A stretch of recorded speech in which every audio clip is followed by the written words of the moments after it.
of the reasons why it frustrates me when people on the left are disappointed with this or that action. That's an idealistic disappointment. People on the left, Marxists, must seek the actual movement of history and not have an idealistic approach to. A place like China doesn't want your 100% support or your 100% condemnation. It's our role as people of the left to understand the movement of history.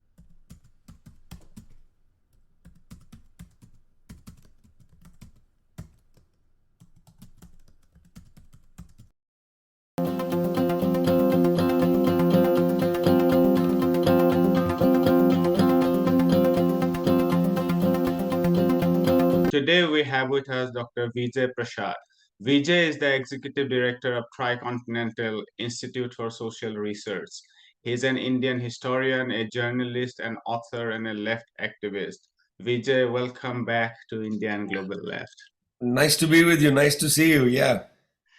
All right. I wanted to start it with one of the recent columns you wrote at the Tricontinental regarding the prospect of a multipolar world.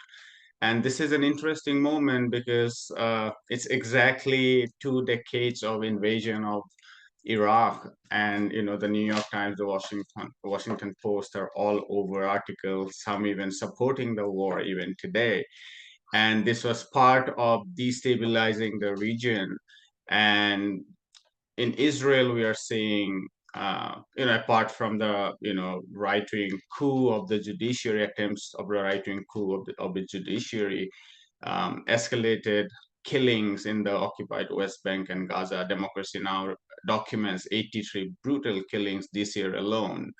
And the war over Ukraine is going on, and NATO seems to be unrelenting. So that's one side of it. But then you have written about the other side, China negotiating a peace plan over Ukraine, and we have recently seen the diplomatic efforts to bring together Saudi Arabia and Iran. So tell us a little bit about this emerging multipolar world that you see. Well, I actually don't think it's a multipolar world. I think it's a return to a more balanced world.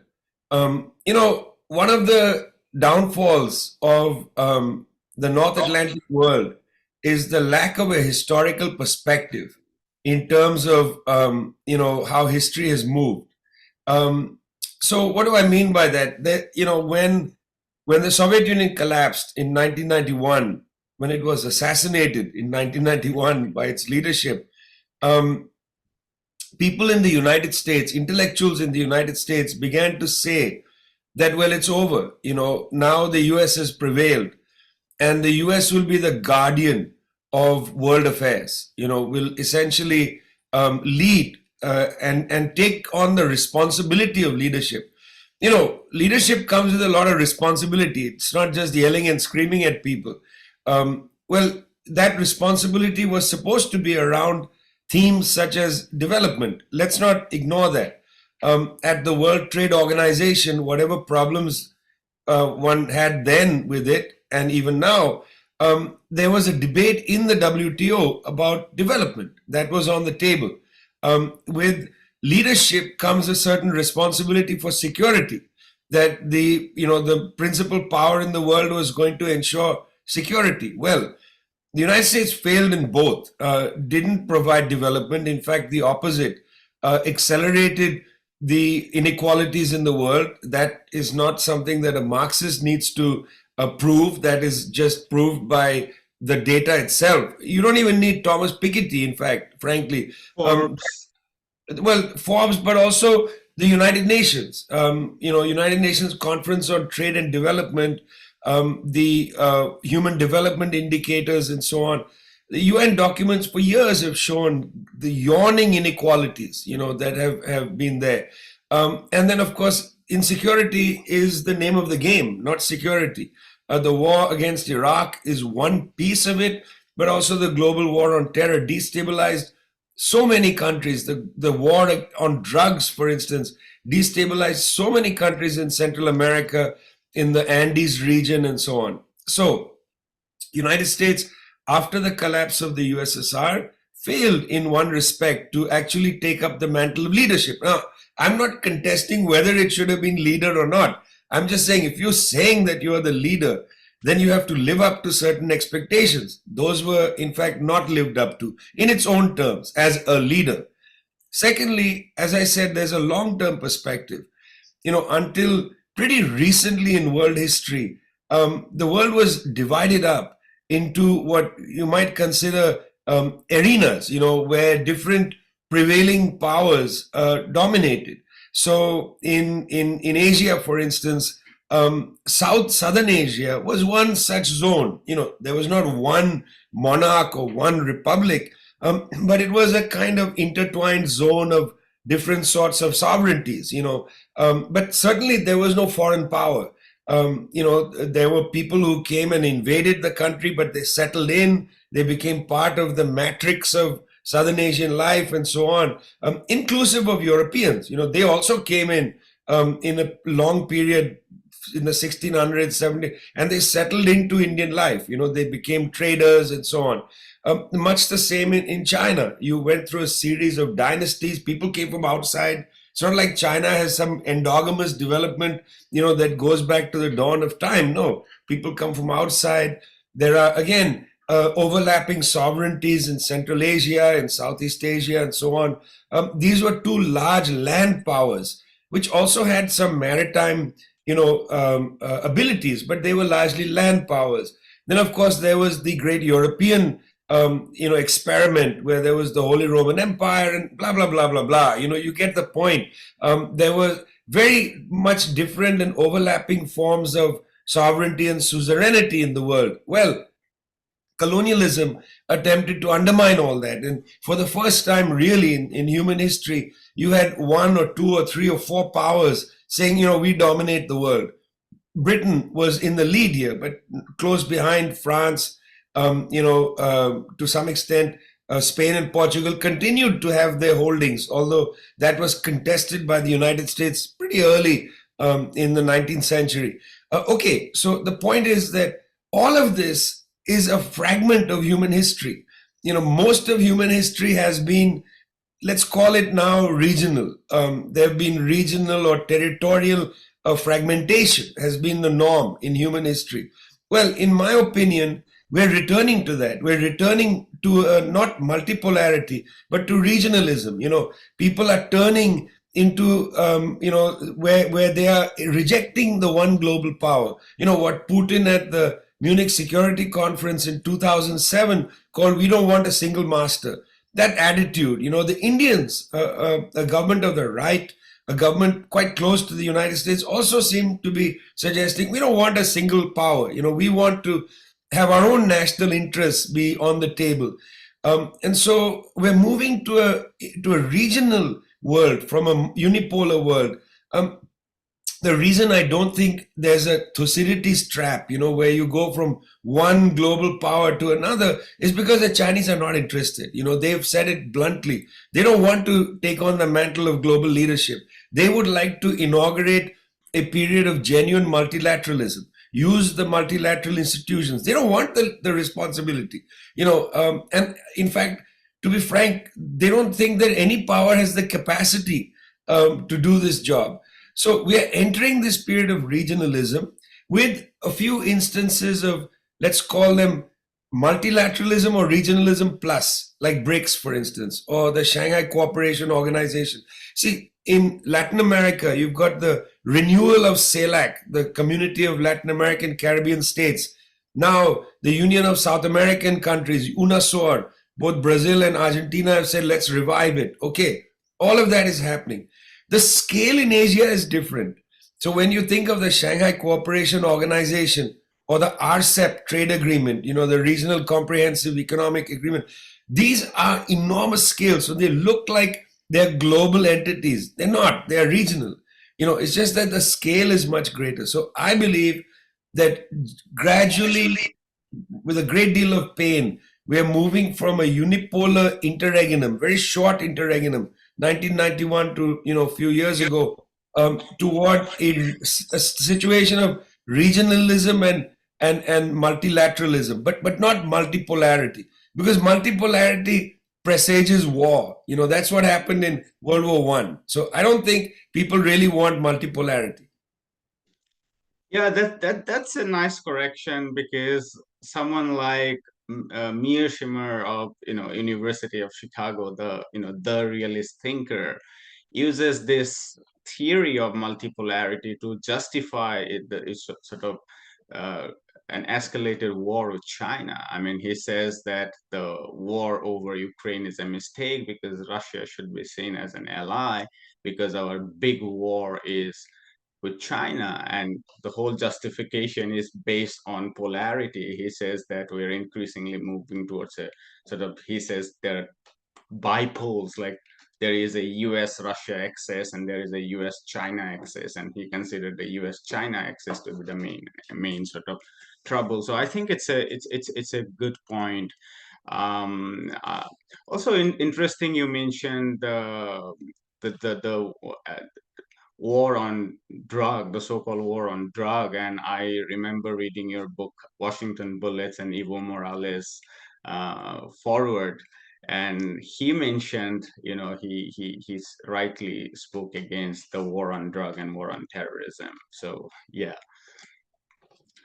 um, I wanted to come to a thesis, the eight contradictions of imperial rule that you recently published at the Tricontinental, and I particularly like to discuss two.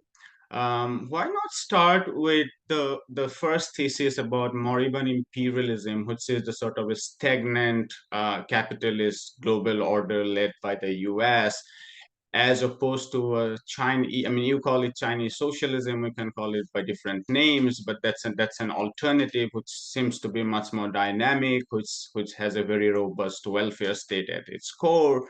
So talk about talk about the two alternatives that we have, and why this is one of the important contradictions of the imperial order. Well, look, frankly, we're at an interesting period. A major bank in the United States has failed. Now, they keep calling it a regional bank.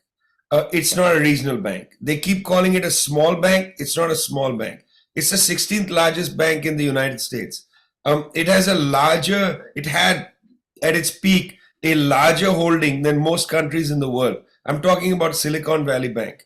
SVB collapses, the United States government goes into a panic. They underwrite all the depositors. Now, who are these depositors? These are quote unquote innovators largely. These are not small holders. This is not retail banking. These are people who started, yeah, they started startups, in the anticipation of being bought out by major tech companies. So this is bridge finance till the IPO. This is bridge finance till the merger and acquisition.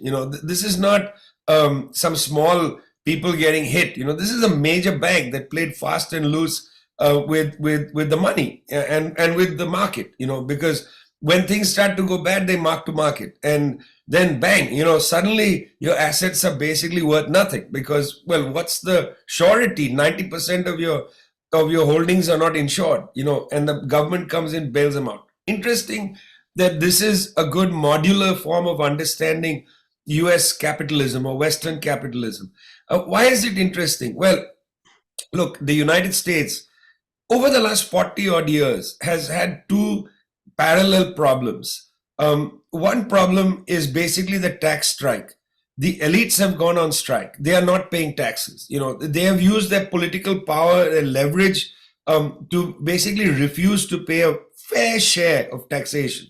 By any account, taxation harvesting in the US is low. Now, it's higher than in countries like India, where a tax strike has been going on for at least the entirety of the republic. I'm not saying that the United States is in the worst situation. There are many countries, Nigeria, for instance, where the tax harvesting is very poor. But this is nonetheless a problem in the US. Secondly, major corporations, but also the rich, have basically refused to utilize their holdings, their considerable holdings, trillions of dollars, maybe 40 trillion in overseas illicit tax havens. BlackRock Corporation worth something like 10 trillion US dollars.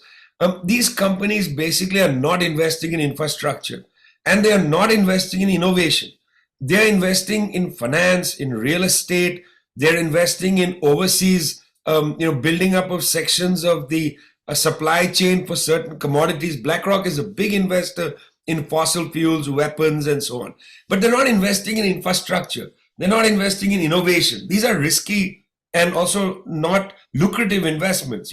Building a bridge is not a lucrative investment. If I had $20 million, I wouldn't put it into a bridge. I would put it into some sort of even a basic hedge fund and get a good rate of return. Much better than a bridge. When will a bridge pay? You're going to put toll barriers, that's forever. It's never going to pay for itself. So the lack of investment in infrastructure and innovation in the United States has really hurt the country. Both the infrastructure has been damaged, and also innovative breakthroughs not happening. So you get fast and loose banks like Silicon Valley Bank that show up, that basically become the bank of innovation. The government isn't financing things like it used to. When, for instance, the military helped develop the internet, government financing has gone down. It has peaked earlier, in fact. So you're relying upon these intermediary banks, innovation banks like SVB. Now, it's interesting. This creates great instability because, it's not likely that all the loans are going to pay off. There's a lot of a risk factor in innovation. Innovation has to be allowed to fail. Otherwise, you're not going to succeed. You can't just finance the sure shot. You have to finance failure. And that has to be perhaps socially financed, because if you start financing failure in the capital markets, where the appetite for a high rate of return is there, you're going to run into problems. So this is an inevitable bank failure in a sense, because you're trying to finance failure, okay, with a lot of money. It's not a minimal amounts of money. You're financing the possibility or financing risk at very high levels. It's much more risky to finance innovation than to finance, say, a country that's struggling, where the price of money is high. So the price of money is not high for many of these loans given to startup companies, and therefore they borrowed a lot. They borrowed to pay their payroll, just to pay their employees, to pay their rent, to pay for the air conditioning in Silicon Valley and so on. They were borrowing for everything. They used Silicon Valley Bank like a credit card. It's a good model of what has happened to US capitalism, okay, or in broad sense Western capitalism, because it's no longer clear, as the Europeans used to say after the financial crisis, that there's a Anglo-Saxon capitalism and then there's a prudent Germanic capitalism. I don't see it at all. It's just not there. Meanwhile, in a country like China, which is a socially managed economy. Now, again, you hesitated with the word socialism. Well, people have different definitions of what socialism is. It's certainly a socially managed economy. The state plays a big role in the system, and the state happens to finance a lot of innovation. Now, the United States has used the fact of Chinese state financing of innovation as a ideological weapon to say there's something suspicious about this. The state is involved. There's surveillance, this, that. Well, for God's sake, the bulk of US innovation was financed by the state. Why are you cavilling when the Chinese are financing innovation, which they are? And so what you've seen in the last decade or so is, as a consequence of the large surpluses in China built up because China has been able to utilize the human capital that it developed after the Chinese Revolution of 49. They've built up these large surpluses. They've built up the capacity, scientific and technical capacity, and so on. And so the Chinese are financing innovation as a state venture. There's a lot of state money that goes into innovation. That's, I think, not a controversial issue. They're doing that. And also they're financing infrastructure. The two areas where there's weakness in the United States, infrastructure and innovation financing, is actually happening in China. And I think that sets up a major conflict between these two countries. Why? In any normal Adam Smithian kind of world, this would be treated as something perfectly reasonable. One country was a leading commercial power, and then it basically hollowed itself out, and another country emerged as a leading commercial power. Well done, China. You've emerged as a leading commercial power. But, and I want to say something that might, hurt the ears of some people. But there's a racist component to this. There's a colonial component to this. The component is this: how dare these countries, their role in the world is to be the coolies. They should provide the basic labor for capital that is accumulated in the West. How dare they start producing innovation, and how dare they go ahead of the West? If they are producing innovation, it's either by theft. Remember that whole discourse that the Chinese stole the technology. And secondly, if it's not by theft, then it's the yellow peril dictatorship. They're going to listen in on your phone. Now, what's interesting is Edward Snowden already established that US tech companies have a pipeline to the National Security Agency. That was Snowden's revelation. That was the main revelation from Snowden. So now the US government is saying, be careful of Huawei. Why? Not because there's evidence of snooping, but they may snoop on you. But you're already snooping. And not only that, but the US government was snooping on Angela Merkel, the Chancellor of Germany's phone, but yet the yellow peril comes in, and there's fear of the Chinese and so on. Link that, and here's the last point, to return to that colonialism thing. Link that to this idea that they don't deserve. What is the, iska औकात क्या है? How did they get what right do they have to put their head above the turret? This is a way in which hierarchies are disturbed, deeply disturbed by the emergence of people saying, hey, listen, I can make a phone, if not as well as you, if not better than you, certainly almost as well as you and cheaper. And therefore, I'm going to outmarket you. Hey, guys, in commercial terms, that's not illegal to do that. Just in case people at Harvard Business School have forgotten that this is not commercially illegal. This is called trade, and commerce. And it's not called capitalism, by the way. Just because people trade with each other isn't capitalism. That, I think, is one of the misunderstandings. People say, oh, the Chinese are selling a lot of stuff overseas. That's not socialism, that's capitalism. You insane? Even in a socialist world, we'll be trading with each other. There'll be commerce. Capitalism isn't about trade.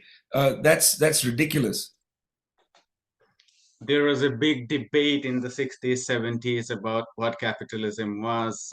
Section went with the mode of production sort of line of argument. Hamza Alvi, Sapatnaik in India, Brenner in the North Atlantic world, and Paul Sweezy and others who emphasized on trade, but not trade which was devoid of changes within the means of production. On that theft, I mean, as you spoke, it reminds me of Sven Becker's Empire of Cotton and how technology was basically stolen during the sort of first industrial revolution in cotton textile from Asia, sort of China and India leading handloom and craft-based artisanal textile production. So, that's not new. And I'm glad you mentioned the Silicon Valley Bank and the crisis of U.S. capitalism, because one of the things that Paul Krugman wrote in the New York Times following that, where he said that there is nothing to worry. This is sort of a small bank, as you mentioned, and it's a unique thing because it is mainly tech businesses deposits coming in, and these deposits are funded in very low risk long-term securities. Now, of course, bank regulations were torn off in 2018 following Trump, and that led to sort of lack of hedging. But what he doesn't mention is that this millions and billions of dollars coming in to be locked in low interest rate security itself reflects the crisis of capital in the West, where trillions of dollars actually have nowhere to go but to be locked in this sort of sterile, treasury bills or government securities. But anyway, I just wanted to come to the second sort of or the one of the points of the thesis, the 8-point thesis that you guys came out with, which is the sort of what we are seeing in Latin America. You mentioned more exclusively the case of Colombia and Gustavo Petro's coming to power, marking a historic moment, mm, rejecting a sort of vassal status for Colombia, but also, let's say, in Chile, Boric's coming there reflects a long drawn struggle against neoliberalism in the region, or Morales' party being re-elected in 2020 after all that drama that we saw, or more recently Lula. Tell us a little bit about the pink tide in Latin America and how that represents a more sort of hopeful alternative and challenges to the sort of unipolar imperialist world order. Well, I don't know about more hopeful because it's got its own stresses and strains and its own problems and internal weaknesses. So, in my opinion, this is the fourth wave after the Cuban Revolution. The first wave was occasioned by the Cuban Revolution in 1959. A series of left wing eruptions took place where people went into the forest and attempted to replicate the Cuban Revolution in their countries. It really was quite continental in scale. You saw the Tupamarus in Uruguay and in parts of Argentina. You saw, my friend Hector Behar, for instance, moves to the guerrilla struggle in Peru, and so on and so forth, including the FARC in Colombia, which goes into a conscious armed struggle in 1964 after the Cuban Revolution. That was the first wave. It was really destroyed by the military dictatorships that took place. A string of dictatorships that took place beginning in Brazil in 1964, which then created Project Condor, Operation Condor, which led to all the coups across the continent, including Chile 73, 50 years ago. Sorry, you Yeah. start your Washington bullets with the case of Guatemala, which I just wanted to plug in. Yeah, although that comes before the Cuban Revolution, and that's a slightly different Before. story. Okay, yeah, 53, right. yeah. It's Yeah. a slightly different story. So the second wave after the Cuban Revolution takes place 20 years later. And that's actually in the Caribbean. You see the Nicaraguan Revolution of 79. You see the Grenadian Revolution coming shortly thereafter, just a few months later, and so on. You see the Sandinistas in El Salvador. You got really quite fierce fighting in Guatemala, and that's the second wave in Central America and the Caribbean. These are crushed by direct US intervention or semi-direct, as in the case of the Contras and so on. So that was the second wave after the Cuban Revolution. The third wave comes after the fall of the Soviet Union, and that's led to a great extent by the Venezuelan people. The election of Chavez in 98, his ascendancy to the presidency in 99 is the opening up of this phase. That's followed by a series of victories of the left on the continent, and they come on the back of a long decade of neoliberal policy that has impoverished the continent. So that's the third wave after the Cuban Revolution. That wave is destroyed by two processes. One, it's destroyed by the collapse of commodity prices. That's a more objective, hit that these processes take. And secondly, it's destroyed by what we call hybrid war techniques that the US employs in South America and Central America, where there's an information war, there's an attempt to destabilize countries, there's the push to, for instance, diplomatic isolation, sanctions, and so on. And this had a really tough effect on Venezuela in particular, really difficult effect on Venezuela. Nicolas Maduro, the president, was able to withstand the pressure and come out alive, come out with the Bolivarian process intact, but they were really hit hard by the hybrid war. Well, we are now in the fourth wave. It's not the same as the third wave. We are in a fourth wave. What is the character of the fourth wave? in a sense, the fourth wave appears at a time of world history where other parts of the world are also moving in a direction away from US imperialism. So this fourth wave is actually in harmony with developments happening elsewhere. It's not something particular to Latin America any longer. This is a harmonic wave because it's happening alongside the other regional processes. As I said, the Shanghai Cooperation Organization, renewed attempts on the African continent to talk about Pan Africanism and so on. So that's part of this wave. It's an incoherent wave, and that's important to say. It's a social democratic wave, it's not a left wave. It's social democratic in the sense that very few of these, these governments, with one or two exceptions I'll mention in a minute, very few of these governments have an agenda that's beyond the constitutional requirements of the country. So that even in Chile, the attempt to draft a new constitution, which collapsed, then renewed into an elitist approach where you, instead of having a constituent assembly, you basically nominate experts to write a new constitution. So they were not able to break through out of the current conjuncture. And in that sense, because they couldn't break out of the current conjuncture, you call them a social democratic form of politics. A left politics has to try to change the conjuncture, not remain within its bounds. Even Lula is going to have to operate in the conjuncture because he's hemmed in by a Senate and a Chamber of Deputies that's essentially Bolsonarista. Now, the exception, there are one or two exceptions. Of course, Cuba, Venezuela continue to be outside the bounds of this. But the real exception is Mexico, where Andres Manuel Lopez Obrador has moved an agenda of energy sovereignty, pushing really hard to nationalize all the energy production in Mexico, not just oil, but also lithium. This is interesting.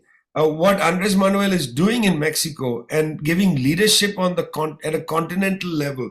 This comes from a country that has very close ties with the United States. He doesn't want to rupture ties with the US at all. He's very clear about that. His principal, trading partner is the United States. But nonetheless, Andres Manuel is changing some of the features of the conjuncture.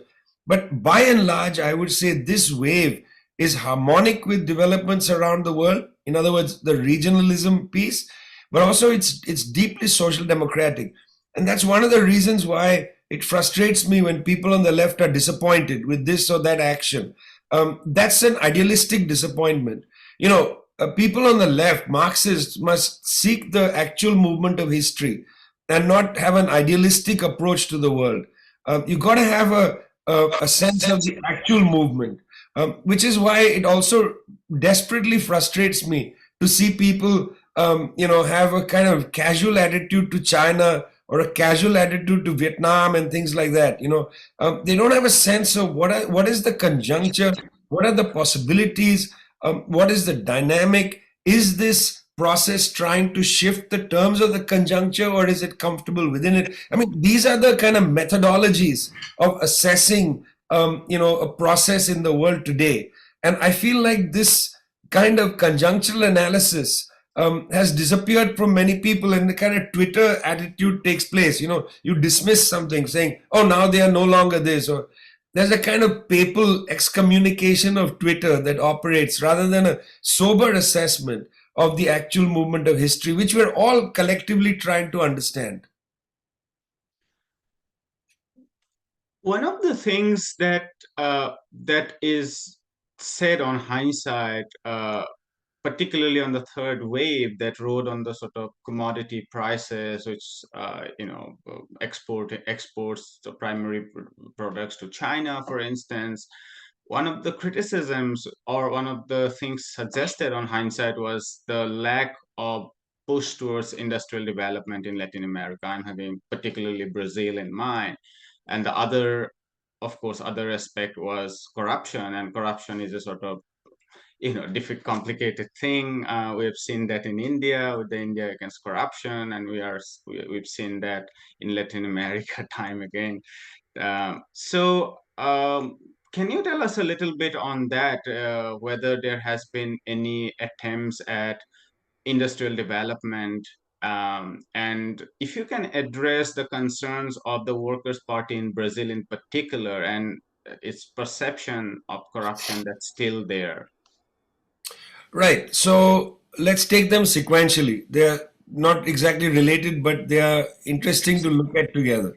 But sequentially, first, industrialization or diversification, because these are not exactly the same thing. Let's take Venezuela.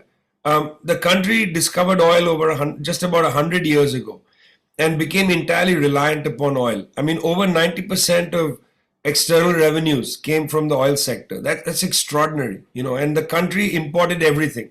The curse of something like oil is it actually deindustrializes a country because there's no incentive. You've got all this revenue flowing in, there's no incentive to invest in diversification, in industrialization, and so on. There was none, and I'm not talking about Chavez. I'm talking about before 98, the bourgeois governments, 40 years of Acción Democrática and COPE, the two bourgeois parties which went back and forth. 40 years of Acción Democrática and COPE, they didn't diversify the economy. They didn't industrialize the country. It was basically a consumption society resting on export of oil. Just like most colonial countries, that exported one crop, bauxite or sugarcane or whatever. Not a country like India because it's so large, but many of the colonial economies were one export economies, and Venezuela no different. Okay, when Chavez comes in 1999, he's acutely aware of this problem. By his side are veterans of the fight over a period of 25 years of trying to fight against what they call the devil's excrement, which is what they call oil. Carlos Mendoza Portelli, for instance, at the central bank, was a Marxist-Leninist. He was the assistant of the great minister of hydrocarbons, Alfonso Lopez. I mean, the man of the center. He was one of the founders of OPEC. Carlos Mendoza Portoli, people like that, they put things on the table. We need to diversify our country. They had all kinds of projects. But it's not easy to pivot. You see, why is it not easy? How was China able to industrialize in the 1950s? The first wave of Chinese industrialization was basically the export of Soviet ingenuity, their technology, Soviet specialists, and in some cases, wholesale Soviet factories. So if you go to the northern region of Changchun, in Harbin, near the section near the old Soviet Union, there are entire Soviet factories. I asked, given your own interests, it would be worthwhile to go up to northeastern China. You'll see whole factories that were basically turnkey projects from the USSR. That's what actually enabled China's industrialization in the 50s. The first wave of industrialization was basically turnkey projects from the USSR. You then can go back and say, how did the USSR do it? With a lot of strain and stress, a lot of difficulty. I mean, the 1930s in the USSR was a tough period, and they built industry from scratch, and then rebuilt it after the war, etc. But in Venezuela, in the 2000s, first decade of the 2000s, who's going to come and help you build factories? Not the United States. Soviet Union had collapsed. Russia not capable. At the time, China was deeply insular in its foreign policy, in its outlook toward the world. China itself had just opened Shenzhen, just about a decade before, was trying to develop its own understanding of how to make it past the technology gap. One of the assessments in China for the fall of the Soviet Union was the Soviet Union was not able to bridge the technology gap. Now, whether that's an accurate assessment of why the Soviet Union collapsed is a separate issue, but it's an accurate understanding of what the Chinese felt in the 1990s. This is a big issue for China. We got to bridge the technology gap. They were not going to have turnkey projects sent to Venezuela. So there's a lot of complexity in diversification and particularly industrialization. You see, you can diversify. You can use your oil rent money that you're getting. You can start growing agriculture, which is what they did. For the first time, Venezuela now is relatively food sufficient after years of making all kinds of attempts of reviving agriculture. But it's different from, putting in investment to do agriculture, or building up your commercial sector, diversifying your commercial sector or small industry. Different from all that to suddenly say, look, we're going to start making cell phones. Look at Bolivia. Bolivia took the lithium with Chinese, again, Chinese playing the role of the Soviets, Chinese coming in, helping the Bolivians with technology, and now Bolivia makes its own lithium batteries. It's an indigenously made lithium battery. In fact, they made a small electric car, but that was with the technological inputs of the Chinese. So I just want to say that, it's easy on paper to say diversify or industrialize, but there are actually practical issues, not just issues of finance, of technology, of, having the carrying capacity of, engineers, for instance. Do you have sufficient engineers in your country? Okay. I mean, if you look at the numbers of engineers in a country, you'll begin to understand whether it is capable of industrialization at that moment. India is another test case to look at. After independence, India had a literacy rate of 13% when the British were ejected. What did the government do? Precious human resources were used to build the capacity of an Indian technical cadre. They built the Indian Institutes of Technology.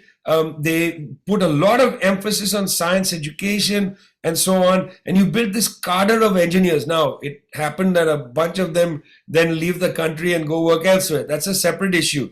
But, actually Nehru and company understood that you can't industrialize by just asking British engineers to come and work for you. You got to train your own people, and all of that is much harder, much harder. And there's a lot to learn actually from the Chinese experience. There's a lot to learn, a lot to be gained from. Unfortunately, because of this antipathy to China, people are not willing to take the time to look carefully at what exactly, how they were able to do it. It's well worth looking at. And by the way, I know you're looking at it, so well done you. Elon Musk doesn't like the Chinese in Bolivia and over lithium. But I mean, on a more serious note, we had Professor Prabhat Patnaik, and we had a small discussion on the Soviet Union, and he particularly said three things about the Soviet Union's contribution. One was the constitution of the massive welfare state, uh, the defeat of fascism, and the decolonization movement. But he also added that the very important element about how the Soviet Union aided developing countries through technology export and also supporting the trade union movement, both of which have sort of vanished with the collapse of the Soviet Union. And just to add, on the difficulties, I think the period between, or let's say after the Second World War, was a period globally of command economies. So, I mean, you mentioned the case of India, China. Now it has become increasingly more difficult because capital has become much more mobile, and Latin America doesn't have the advantage of cheap labor, which, let's say, China had at one point in time, or other parts of Asia had. So that's, I guess, is another problem, to keep control on capital, which should constantly move to lower cost of production. I wanted to quickly come to East Asia, because that's related to what's going on in Ukraine, and that's the sort of other excess and it's the more sort of it's something for the future. A tremendous amount of destabilization is going on. Japan has been persuaded to turn down its pacifist constitution. Something is fired every other day in the Korean Peninsula. A lot is going on in Taiwan and the Straits. And recently, there were new bases acquired in Philippines by the US. So tell us a little bit about this conflict, the tremendous destabilization of East Asia that we are seeing. Well, it goes back actually now some decades. after the fall of the Soviet Union, the United States withdrew from its bases in the Philippines. It looked like there was going to be perhaps even a drawdown in Japan, massive US military footprint in Okinawa Island, and so on. It looked like it was going in that direction. United States and China were cooperating pretty well, and so on. After the world financial crisis, I think it became clear to people in the United States that China had developed, at a pace that they were not monitoring effectively enough. That the rate of China's development was rapid, not just the rate of growth, but the rate of development. In other words, rate of growth is one thing. You can have a high growth rate by selling lots of commodities. But China had actually developed its technological and scientific establishment. It had built up private and public and para-public companies that were creating technologies of the next millennium, robotics, artificial intelligence, 5G, and so on, inclusive of green technology, where China became one of the leaders of the production of green technology. And then suddenly you see in the Obama administration an anxiety about the rise of China. This is very recent in a way, this anxiety. The United States does not allow the Hatoyama government in Japan to start moving the US bases off island, particularly in Okinawa. The Hatoyama government is overthrown in 2009. Very mysterious circumstances. I've written a lot about this. It's a largely ignored, quote unquote, coup d'etat against the liberal government, which had been elected on a mandate of negotiating with the US to start, rolling back on the bases. And then comes the Indo-Pacific strategy. Then comes this thing called the Quad with India, Australia, Japan, and the United States. Then comes the re-establishment of bases in Guam, the improvements to the bases, the vast amount of money spent in Australia to redo US-Australian bases, and then AUKUS and so on and so forth. The militarization of the quote-unquote Indo-Pacific or the South China Sea region and the Sea of Japan is actually quite stunning in the short period in which they militarized the area. Why have they done this? What's the threat? Okay, what's the threat? Is the threat really one or two island chains in the South China Sea that are contested between Vietnam and China, or between the Philippines and China? Is it really about Hong Kong and Taiwan? I mean, are these the real issues? I don't think so. And here's why I don't think so. RCEP, the Regional Comprehensive Economic Pact that was signed between, it's the largest economic treaty in the world, was signed in Hanoi. The Vietnamese are a major party to this. Vietnam and China have improved relations beyond our imagination, since the war of 1978. They've really improved their relations.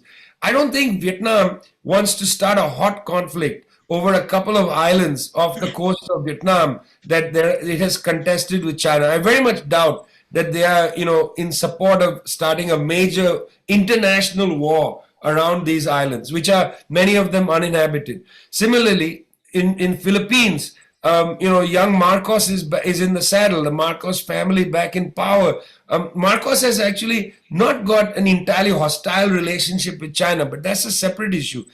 I don't think even the elites in the Philippines are willing to have a hot war and themselves be essentially the Ukraine of East Asia because of some island chains and also some idea about where Chinese territorial waters ends and begins. I really don't think they want to go to that level.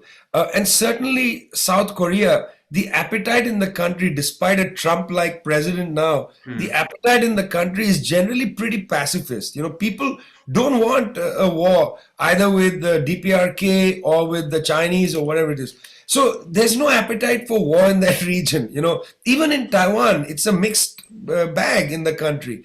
So the US is imposing a conflict. Why? Why is the US imposing a conflict? It's my view that the United States has come to a pretty rational understanding that its corporations cannot compete commercially against the Chinese. I think they've come to that understanding. You can do the CHIPS Act, You can put money into building semiconductor plants in Arizona, whatever it is. Those are not going to germinate for a decade. You're still going to rely on the supply chain to get you chips from Taiwan and so on. China is basically reincorporating, the earlier territories that had been very close to Beijing, Taiwan, Southeast Asia, and so on. That's what they consider in their internal geography as the first ring.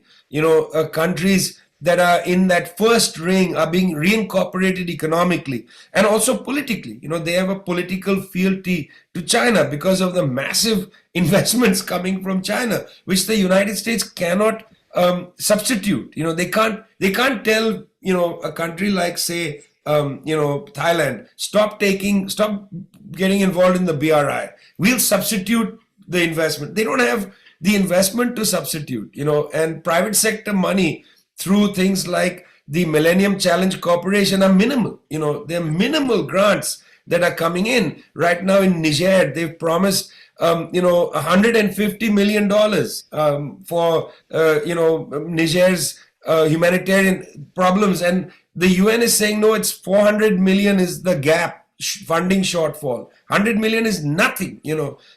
So I feel like this over exaggerated militarization of the rim is taking place not for security reasons, because in fact China is not really threatening to invade anybody, but it's happening because the US is using military diplomatic force to try to get China to buckle. In other words, to try to get China to say, dismantle its tech sector. It's not going to happen. It's just not going to happen. And the Chinese are not being provoked. That's what I find very interesting. With the visit of 2 congressional delegations to Taiwan, the Chinese were not provoked. They waited for Nancy Pelosi's plane to leave Taiwanese airspace, and then they shut down Taiwanese airspace. They didn't contest her plane in flight, which they could have done. They could have said, look, you recognize Taiwan, that is, Washington recognizes Taiwan as part of China. That is actually something that Washington has done in 1978. You recognize Taiwan as part of China, therefore, China has the right to shut down the airspace in Taiwan as Nancy Pelosi's plane is approaching. They didn't do that because that would have set off a confrontation. They let her leave, and then they, as an act of establishing their political position, they shut down Taiwanese airspace. So they are not being provoked. It's very interesting. I think that's what Xi Jinping's visit to Vladimir Putin is to some extent about. Xi Jinping has been making the point that China is a force for peace in the world, is not interested in conflict. The Chinese at all levels of government have been saying that. I find that interesting. This would have been a perfect opportunity if China had a different kind of understanding of the world, for China to say, we stand with Russia, down with the West. They're not saying that.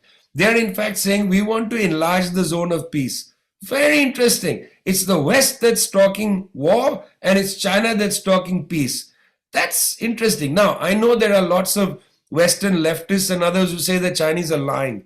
I don't know why they would believe that the Chinese are lying. There is very little evidence to suggest that China is seeking a confrontation, military confrontation with the West.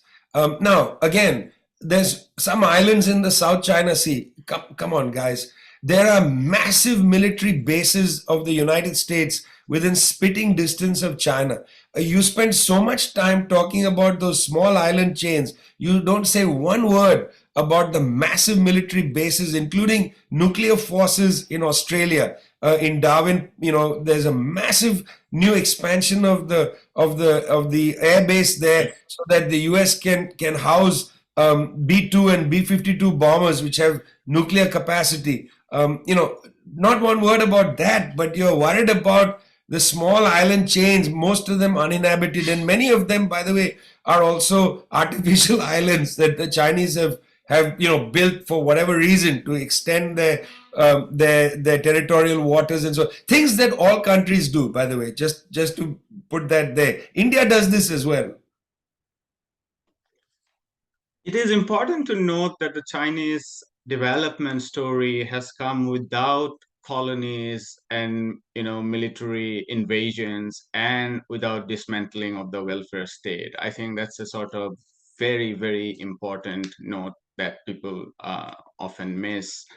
And talking about the pacifist policies, I recently read a report on Taiwanese Fishermen's Association taking a delegation to China to sort of, this is post Nancy Pelosi's visit, and the sort of somewhat, you know, tension building within the government. So they were basically trying to negotiate, because their business was related to a lot of buying contracts placed by China, and they were successful to a large extent. I wanted to quickly wrap this up by asking you a very general question about the left in general, because if you look at the US left, for instance, which is sort of which is most conspicuous in the sort of decimation of the Bernie Sanders movement. That's like very, very conspicuous in the media, how they are behaving. The main issues of the US left media that came out of, I'm not talking about the MSNBCs or even the Washington Post, I'm talking about those sort of media that came out of the Sanders movement. Their main issues are vax, anti-vax, woke, anti-woke, or in one case it's important, war, anti-war, but I mean not taking it very seriously. But the work you do, Tricontinental, I follow it, and everyone should follow it. And there are a whole range of um, media across the world. Tell us a little bit about the left, because apart from Latin America, it has been weakened significantly in many parts, Europe, US, India, and so on. On the other hand, the working class is very militant. As we are talking, we are seeing these enormous mobilizations in France, probably million working class people to save the pension scheme. Recently, we saw something like that in Britain. That's going on in the US and so on. So tell us about the strategy of the global left at the face of tremendous precarity imposed by neoliberal capitalism, but also when the working class is rising up in some ways. Yeah, thanks. That's a great question. Firstly, I'd say that the left is weak everywhere, even in Latin America. It's not strong. It's weakened for various reasons. I think the enormous contradictions of our moment have produced a situation where the left has to become more robust, has to be out there championing the cost of living problems, the survival problems of people, the question of the climate. The IPCC released another report depressing. Things are in a bad situation. The left needs to lead on things like war and so on.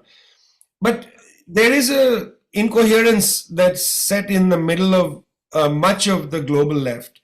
And a lot of this has to do with that contradiction number one that you talked about from our 8 contradictions text, which is to say, what is the situation with China? I mean, even in a place like India, there are sections of the left that tear each other apart on this issue. There's a kind of juvenile debate that takes place. That's not a factual debate. It's a debate that absorbs, the information war coming out of the West, and allows that information war to set the terms for the debate. In other words, authoritarianism or what's happening in Xinjiang and so on. That becomes the terms of the debate, rather than the things we've been talking about, which I think are much more important and sober to talk about. Like, for instance, what is the project for poor countries today? Is there a possibility of utilizing whatever resources one has to leverage that to improve, to build a robust welfare state, to build a welfare state premised on a kind of complicated industrialized economy? Where is the technological capacity going to come from? Where will the investment come from? How do we use the Belt and Road Initiative possibilities, with a national project and so on?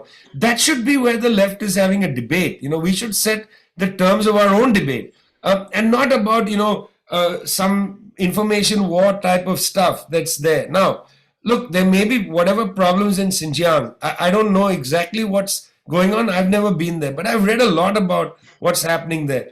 And I don't feel that it raises to the standard of like some, where you can forget everything else and that becomes the focus of your discussion. Okay, it's a little bit like how you remember the genocide in Darfur took over our thinking for a long period of time.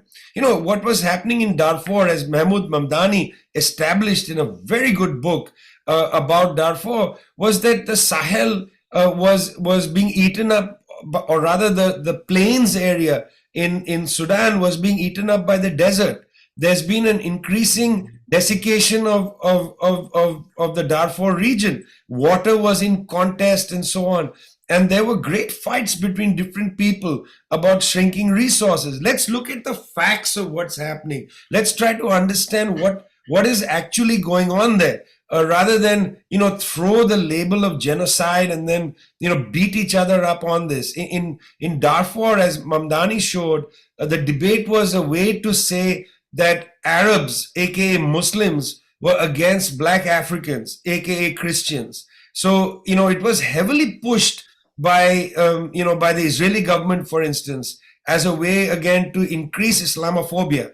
That's what the Darfur conflict enabled. Now, it's not that there wasn't a terrible thing happening in Darfur, but the terrible thing that was happening in Darfur was not identical to how it was being portrayed. And so, similar, every once in a while, the left is punctuated with these debates which are imposed on us by somebody else. What is your position on Darfur? How come you don't have a position on this or that? Look, frankly, I have written against the two wars in Chechnya, one led by President Yeltsin, the second led by President Putin. At that time, forces in the West were all in favor of those wars, saying these are part of the war on terror. We stood against them. I don't have some, I don't carry some big bucket for Mr. Putin personally, but I want to understand historically what is going on in Ukraine. I want to have a balanced attitude. You don't have to have a litmus test. Do you condemn? Do you condemn? Do you condemn? The left doesn't approach the world, by having our debates having debates imposed on us. And so I think the left is really in a tough position now, because that first contradiction, let's say, how to understand China, it bedevils the left. People, they have all kinds of understandings and attitudes about China without knowing anything about China. Just to say, without knowing anything about China. In the 1960s, there was a problem because a group of writers totally exaggerated the Cultural Revolution, calling it a great positive thing and so on. On the one side, there is, with very little understanding, total jubilation about what's happening in a place. On the other side, without any understanding, total condemnation. Look, a place like China doesn't want your 100% support or your 100% condemnation. It's our role as people of the left to understand the movement of history, to see what kind of things are happening, what are some of the problems, what are some of the failures, what are some of the things that require a deeper assessment and so on. I mean, are you going to say because of what one right-wing guy has written in a report in Washington, D.C., that we just say all of the 1.5 billion Chinese people are going to be called genocidal, and the entire Chinese experiment with socialism is to be thrown in the trash heap? Really? Not me. I'm much more interested in a sober understanding of the world, and I would encourage people of the left to have a sober sense of the world, not to have a kind of exaggerated understanding one way or the other, 100% support, 100% condemnation. It's a completely irrational view of the world. Absolutely. I think this is where we'd like to end.